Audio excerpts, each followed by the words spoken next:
We embrace diversity.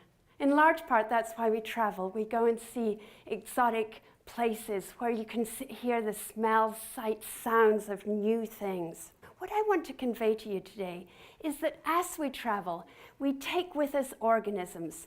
Basically, we're conducting a kind of giant dating game and seeing what's coming out at the end. What we're doing in our group here at UC Berkeley is trying to figure out how to maintain functionality in systems in the face of globalization. We get hooked on the idea of diversity from a very young age. Pokemon, you got to catch them all. And always the best were the rarest, the ones that were hardest to get. We can all relate to the intrinsic wonderfulness of large mammals. For my own work, I focus on specialization, diversification of spiders, trying to see how they specialize, where they specialize, and what role they play in stabilizing systems. For example, here you see a spider that's uniquely adapted to low elevation forests on the island of Kauai. It's got long claws on the ends of its legs, which it uses to impale prey directly from the air. The point here is that these specialized organisms play a major role in the habitat they occur, but they need some level of isolation to keep their identity, to allow them to do what they do in their own environment. The problem is that we're no longer isolated. The world is intrinsically connected. There are shipping lines that go to just about every shore in the world. There are airline routes that are traveling constantly, connecting the most remote localities in the world, where there's nowhere that's truly isolated anymore. So what's happening is that we're basically taking biodiversity and putting it into a blender and seeing what comes out at the end. The result? In some places, it's fairly clear-cut. You've got these pristine forests that used to cry out with calls of catbirds and cockatoos and gulls. They've given way to monocultures. They're quiet. And what about the stowaways that come with us? The stinging insects, spiders and sparrows that come with us in shipping crates and with our food and with our luggage. These organisms tend to be with us for a one-way ride. They're not going back home. As a result, you find the same cockroach in Holland, Hawaii, Honduras, the same thing. Gorse. I grew up with gorse in Scotland. The moorlands of Scotland, it looked beautiful, but it's now rampant through Hawaii, Australia, New Zealand, and just about everywhere in the world. And the thing about it is that when these organisms reach their new locale, they often really like it. So here, for example, what we're looking at here is an insect that colonized Tahiti. And the thing here is it's not raining. What you're seeing is the insect is actually up in the canopy and feeding on the leaves.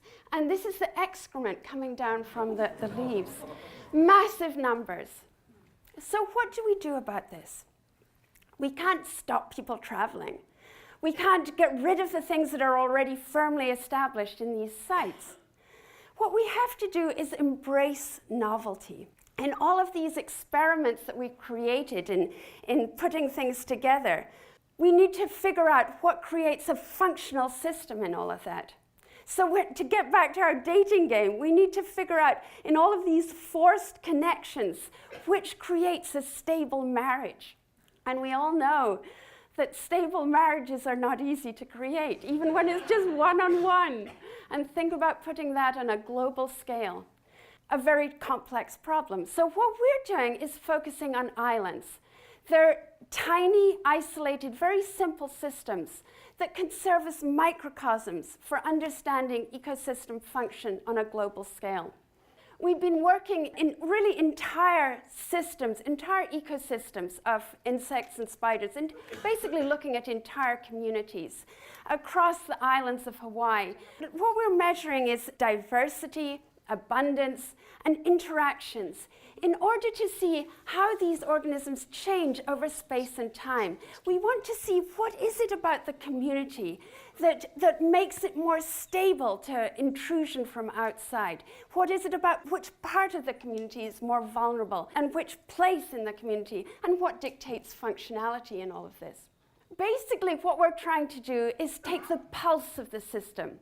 We're trying to see what makes a steady state indicating functionality, and what turns the thing out of steady state, and how do we fix it? So just as an example here, you see a very simplified network structure with the top predator, the shark here. Its effects are propagating down through the network so that you get the diversity of corals maintained in the system. What happens when you add insult to this in the shape of lionfish and humans that are feeding on this system? The result is the whole network structure becomes modified such that the coral diversity decreases. The point here is that the network structure has changed, and you can use the understanding of the network structure to figure out what's going on. So in all of this, what we're trying to do is figure out how to stabilize systems and how we might understand and maintain diversity for future generations.